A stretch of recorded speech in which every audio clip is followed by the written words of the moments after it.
वो group discuss कर लिया है। अब हमारे पास दूसरा ग्रुप है ब्रायोप्सिडा का। आवाज का मुझे क्लियर कर दीजिएगा सारे लोग। इनका कॉमन नेम है जी मोसिस। हेपाटिकोप्सिडा का कॉमन नेम था लिवरवर्ट्स, इनका कॉमन नेम है मोसिस। इनका कॉमन नेम है मोसिस जी। अच्छा, इनका एक स्पेशल करेक्टर है कि they form a special structure called protonema on the spore and protonema is not present in the liverworts. Exactly हमने पूरा लिवरवर्ट्स को स्टडी किया, जब पूरे लिवरवर्ट्स का जो ग्रुप था स्टडी किया, कहीं पर भी हमें लिवरवर्ट्स के अंदर प्रोटोनीमा वाली टर्म देखने को नहीं मिली। सो इनके अंदर एक स्पेशल स्ट्रक्चर बनती है स्पोर्स में जिसको प्रोटोनीमा कहते हैं, और फिर प्रोटोनीमा से आगे जो है वो स्पर्म जर्मिनेट करके गेमेटोफाइट बनाता है। इनकी रिप्रेजेंटेटिव स्पीशीज है फ्यूनेरिया, एक जीनस है पूरा। 117 स्पीशीज हैं पेपर ए के मुताबिक, ज्यादा या कम भी हो सकती हैं। और उन 117 में से Funaria hygrometrica is the most common, सबसे कॉमन ये है। वेजिटेटिव स्ट्रक्चर की अगर हम इनकी बात करें, अगेन प्लांट बॉडी गेमेटोफाइट है मान लेते हैं, composed of protonema and gametophyte. अब ये प्लांट बॉडी जो है ये बुनियादी तौर पर दो चीजों की, अभी मैंने आपको बताया ना कि स्पोर क्या बनाता है, प्रोटोनीमा बनाता है। तो अब समझिए जरा कि स्पोर से बननी है गेमेटोफाइट, ठीक है। तो स्पोर से प्रोटोनीमा बनता है, और प्रोटोनीमा जो है अब ये पहला फेज है गेमेटोफाइट का, और फिर प्रोटोनीमा से एक स्ट्रक्चर बनती है जिसको गेमेटोफोर कहते हैं। मैं आपको जरा यहाँ पे ले जाता हूँ थोड़ी देर के लिए। ये स्ट्रक्चर जो पूरी आपको नजर आ रही है ना, ये एक गेमेटोफाइट है, और ये मेच्योर्ड गेमेटोफाइट है।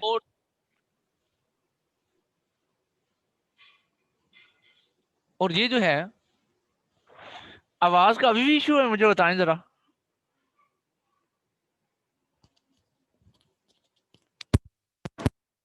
अब आवाज ठीक है जी?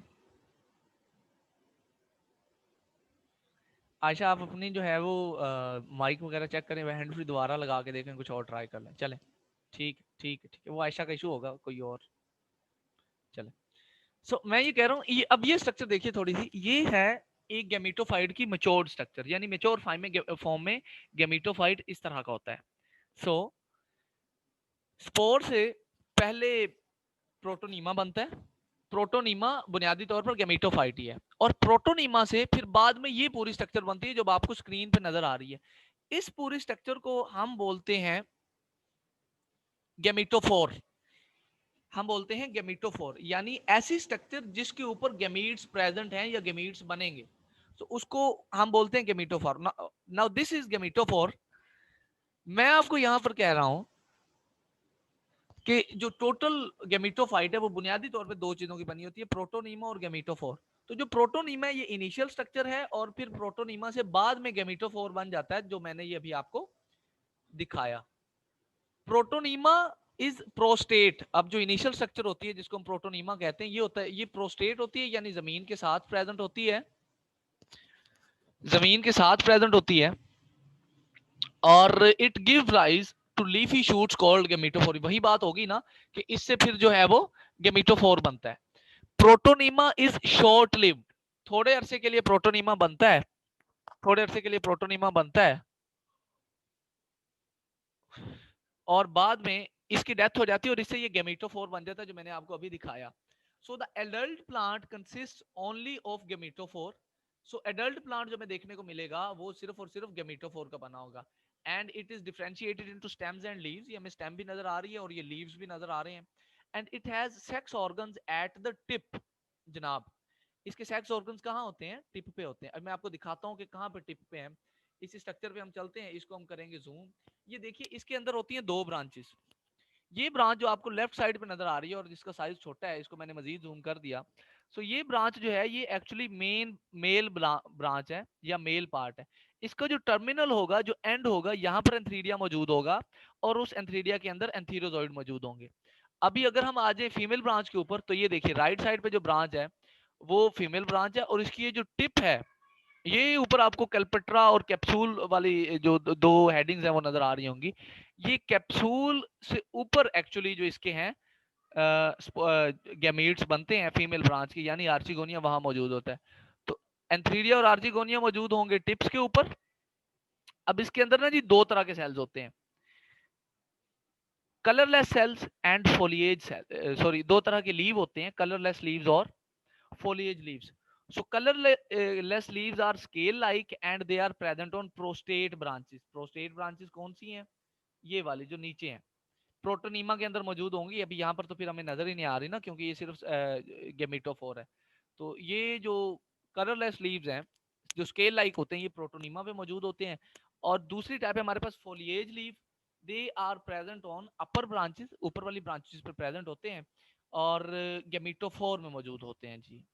सो ये हमने बात कर ली वेजिटेटिव स्ट्रक्चर की। स्ट्रक्चर ऑफ लीफ, अब देखिए हम एडवांसमेंट की तरफ जा रहे हैं। सो यहाँ पर ब्रायोप्सिडा में आके कुछ ना कुछ कहीं ना कहीं थोड़ा बहुत लीफ जो है वो डेवलप हो गया हुआ है। और लीफ के अंदर दो चीजें होती हैं बुनियादी तौर पर यहाँ पर, मिडरिब और lamina. And midrib is composed of cells called stereids. Midrib जो है वो खास किस्म के सेल्स का बना होता है जिनको हम स्टेरिड्स कहते हैं। अगर हम रिप्रोडक्शन पे चलें तो अगेन देखिए वही सारे पॉइंट हैं, death and decay, gemma formation और फ्रेगमेंटेशन। अब तीन तो वही चीजें होगी जो हमने पहले पोरेला और रिसिया के केस में भी पढ़ी हैं। एक चीज मजीद इंटरेस्टिंग है यहाँ, एंड दैट इज एपोस्पोरी।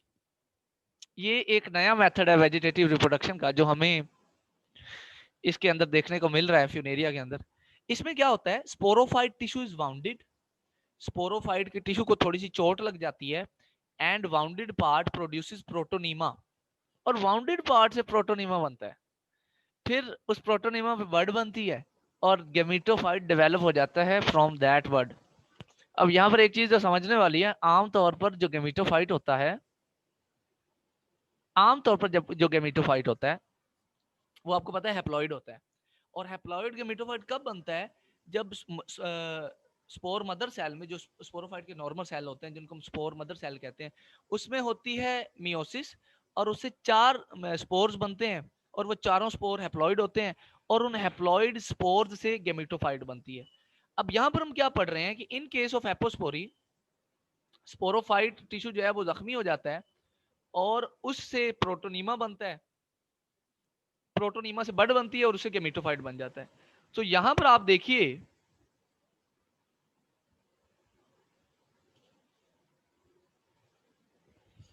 यहां पर आप देखिए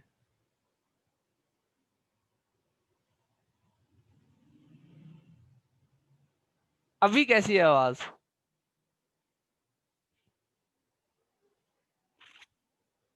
अभी ठीक है जी, चले। सो यहां पर आप देखिए, यहां पर स्पोरोफाइट से गेमेटोफाइट के बनने के दौरान, स्पोरोफाइट से गेमेटोफाइट के बनने के दौरान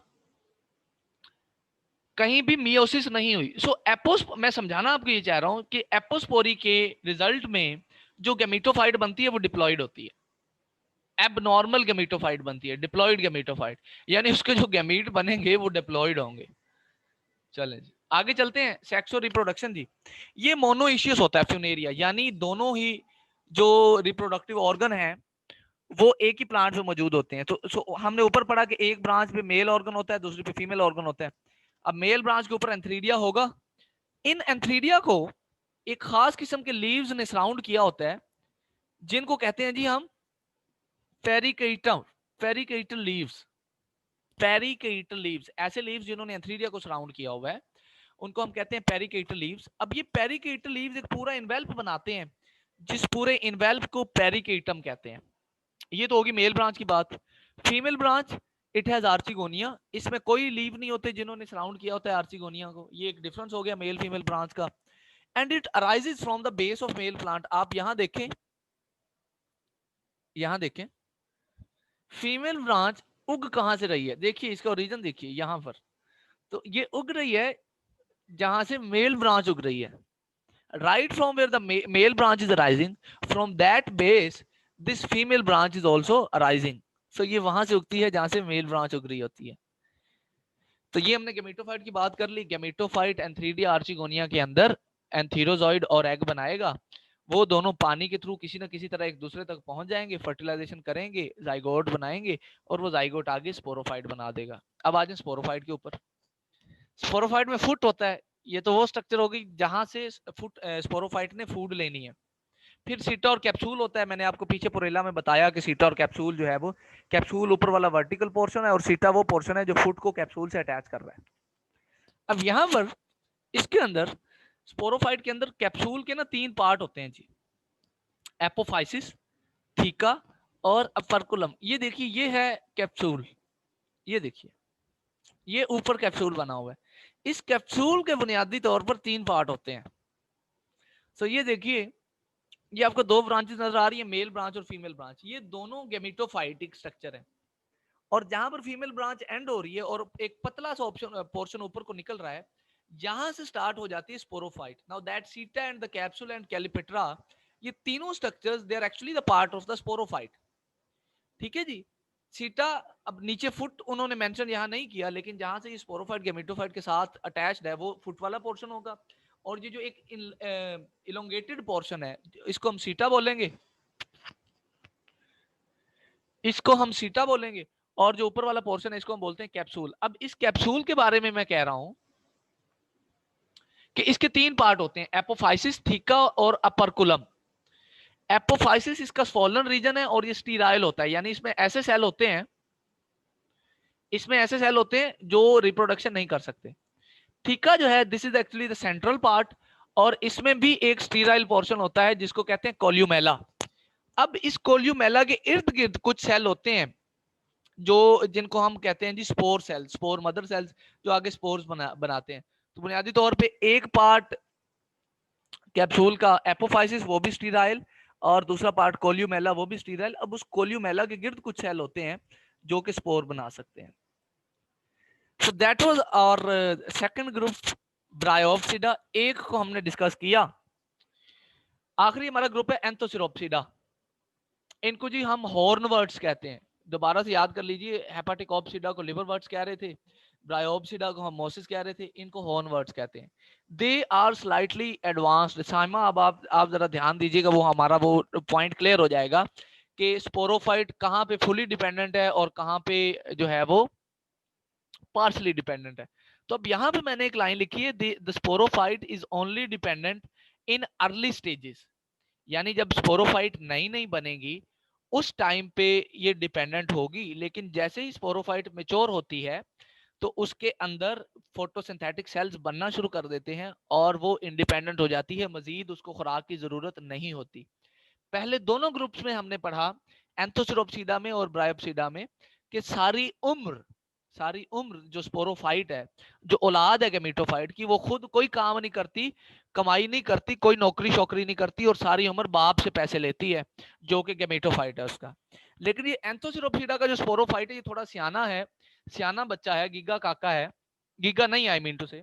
और ये शुरू में जब बचपन होता है इसका, तब तो खुराक ले रहा होता है, तब तो डिपेंडेंट होता है माँ बाप के ऊपर, लेकिन जैसे ही बड़ा होता है तो ये खुद कमाना शुरू कर देता है, इसके अंदर फोटोसिंथेटिक सेल बन जाते हैं और ये इंडिपेंडेंट हो जाता है। सो इसकी जो रिप्रेजेंटेटिव है हमारे पास, दैट इज एंथोसेरोस। ये एंथोसेरोस की स्ट्रक्चर होती है जी, ऐसे ध्यान से देखिए जरा। ये जो जमीन के ऊपर पार्ट पड़ा हुआ है, लेटा हुआ है, सो रहा है, दैट इज गेमिटोफाइट। और इस गेमिटोफाइट से ऊपर को, और इस गेमिटोफाइट से ऊपर को वर्टिकली जो स्ट्रक्चर्स निकल रही हैं वो है स्पोरोफाइट की। तो ये इसका गेमेटोफाइट और स्पोरोफाइट इस तरह का होता है जी। ये black and white diagram 1980s की, और ये 2020 की डायग्राम, ये भी देख लीजिए एंथोसेरोस की। अब यहां पर भी जो जो पार्ट लेटा हुआ है, सो रहा है, दैट इज गेमेटोफाइट, एंड जो पार्ट जाग रहा है और इरेक्ट खड़ा है, that is sporophyte. So reproduction जी, again death and decay, gemma और ट्यूबर्स, ये वेजिटेटिव होगी। हम आ जाते हैं सेक्स और रिप्रोडक्शन के ऊपर, जो हमारा जो है रोजी रोटी है, जहां से हमें सवाल आना है। सो इनमें ना, अब देखिए दोनों तरह की स्पीशीज होती है, मोनो इशियस भी होती है और डाई इशियस भी होती है। मैं आपको फिर रिमाइंड करवा दूं, हमने जब पुरेला पढ़ा तो वहां हम कह रहे थे कि स्पीशीज हैं डाई इशियस, यानी मेल फीमेल स्पीशीज अलग अलग है। जब हमने फ्यूनेरिया पढ़ा, वहां हमने कहा कि स्पीशीज मोनो इशियस हैं, एक ही प्लांट के ऊपर मेल पार्ट भी है और फीमेल पार्ट भी है। अब आ जाए एंथोसेरोस के ऊपर, ये इस शहजादे ने दोनों तरह की स्पीशीज रखी हुई हैं, मोनो इशियस भी और डाई इशियस भी। अब मैंने आपको ऊपर बता दिया डाइशियस के केस में कि मेल प्लांट बहुत सारे केसों में छोटा होता है फीमेल प्लांट से, फीमेल प्लांट का साइज बड़ा होता है, तो यही पॉइंट मैंने यहाँ लिखा है। और जो मोनोइशियस प्लांट है ना जी, उसमें अक्सर अक्सर ये भी अक्सर में ये देखा गया है कि जो मेल पार्ट होता है वो नॉर्मली पहले बनता है और फीमेल पार्ट जो है वो बाद में बनता है। मोनोइशियस के अंदर बहुत सारे केसेस मैंने ये पढ़ा है कि एंथ्रीडिया पहले बन रहा है और आर्चिगोनिया बाद में बन रहा है। और अगर प्लांट डाइशियस है तो बेचारा मेल प्लांट छोटा है और जो फीमेल प्लांट है वो साइज में बड़ा है। So this is how it works. So sexual reproduction में जी उसी तरह एंथ्रीडिया में एंथीरोजॉइड बनेंगे, आर्चिगोनिया में एग सेल बनेगा, वो दोनों जो है वो आपस में कंबाइन करेंगे, आगे स्पोरोफाइट बना देंगे। स्पोरोफाइट इसकी भी फुट और कैप्सूल पे मुश्तमिल होती है। ये आप वो स्ट्रक्चर देखिए जिससे ये अटैच्ड है गेमिटोफाइट के साथ, that would be called as foot, और ये जो ऊपर वाली स्ट्रक्चर है ये इसको हम स्पोरोफाइट कहेंगे। अब ये कैप्सूल का जो ऊपर वाला पार्ट है इसको हम सॉरी स्पोरोफाइट का ऊपर वाला पार्ट इसको हम कैप्सूल कहेंगे। Capsule consist of columella and sporogenous tissue. अच्छा मैं आपको एक चीज दिखाता हूँ यहाँ पर, हम कह रहे हैं कि ये ऊपर वाला पार्ट जो है वो कैप्सूल है। इसके बारे में ये कहा जाता है कि ये दो पार्ट्स पे मुश्तमिल होता है, एक पार्ट होता है कोल्यूमेला और दूसरा पार्ट होता है स्पोरोजीनस टिश्यू। लफ्ज को समझिए, स्पोरोजीनस टिश्यू यानी ऐसा टिश्यू जो स्पोर्स बनाता है या स्पोर बनाएगा। तो कोल्यूमेला बुनियादी तौर पर कैप्सूल का सेंट्रल पार्ट है, इसकी रीढ़ की हड्डी है, और रीढ़ की हड्डी के इर्द गिर्द जो गोश्त है या जो साइडों वाला पोर्शन है वो बेसिकली स्पोरोजीनस टिश्यू है। अब ये जो दोनों तरह के पार्ट हैं कोल्यूमेला और स्पोरोजेनस टिश्यू, ये दोनों जो है ये डिफरेंट टाइप्स ऑफ सेल्स से डेवलप होते हैं। जो कोल्यूमेला है वो एंडोथीशियम से बनता है और जो स्पोरोजेनस टिश्यू है वो एम्फीथीशियम से बनता है। सो ये भी एमसीक्यूज के हवाले से काफी इंपॉर्टेंट पॉइंट्स हैं। This was all for today. ये था हमारा ब्रायोफाइट, 3 ग्रुप्स, तीनों की दो की हमने एक एक रिप्रेजेंटेटिव को डिस्कस किया और एक के 2 रिप्रेजेंटेटिव्स को डिस्कस किया। And this is how we are going to end our today's lecture.